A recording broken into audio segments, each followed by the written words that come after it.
untuk menyembuhkan kita dari penyakit moral dan fisik. Dia menyembuhkan orang-orang yang menderita sakit. Hal itu terjadi supaya genaplah firman yang disampaikan oleh Nabi Yesaya. Dialah yang memikul kelemahan kita dan menanggung penyakit kita. Matius pasal 8 ayat 16 sampai 17. Penyakit dan kematian bukan bagian dari maksud semula Allah bagi dunia. Keduanya masuk bersama dengan dosa sebagai bagian dari penghukuman Allah atas ciptaan.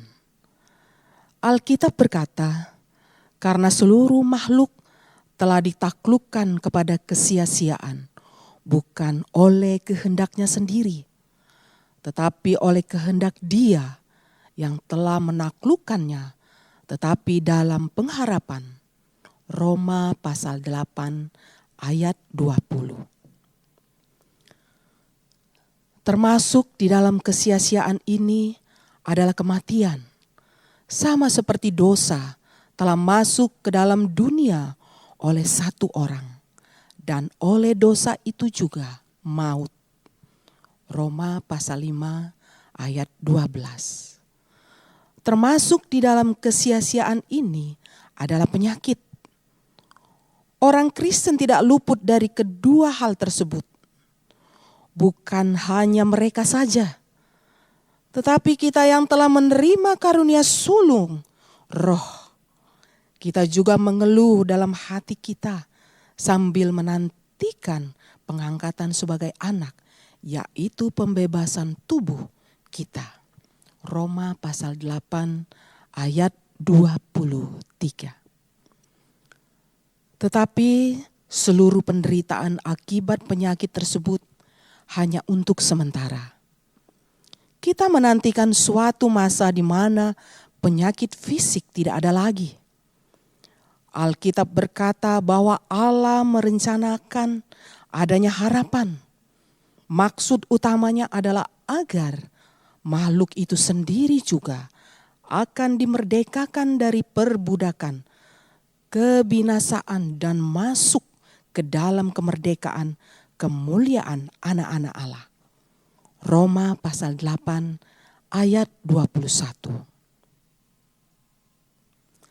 Saat Kristus datang ke dalam dunia, Dia memiliki misi untuk menggenapi penebusan yang utuh bagi umat manusia. Dia menunjukkan maksudnya ini dengan menyembuhkan banyak orang semasa hidupnya. Ada banyak kesempatan di mana orang banyak berkumpul dan Dia menyembuhkan orang-orang yang sakit.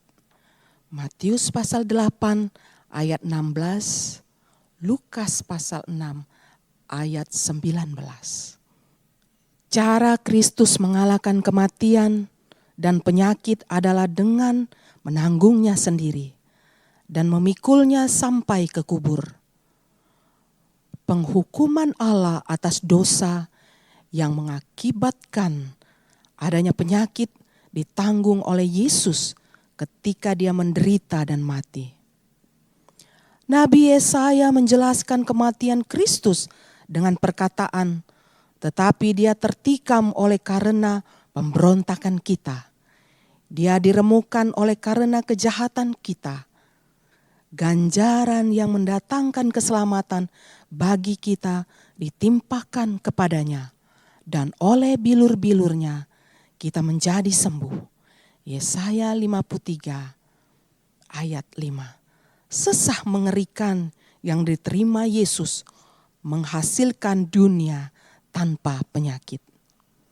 Suatu hari semua penyakit akan dilenyapkan dari ciptaan Allah yang telah ditebus.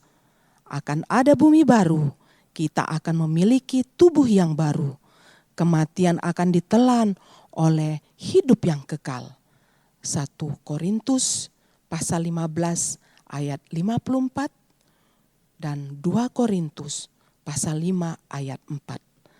Serigala dan anak domba akan bersama-sama makan rumput. singa akan makan jerami seperti lembu. Yesaya pasal 65 ayat 25. Semua orang yang mengasihi Kristus akan menyanyikan nyanyian syukur bagi anak domba yang telah disembelih untuk menebus kita dari dosa dan kematian serta penyakit.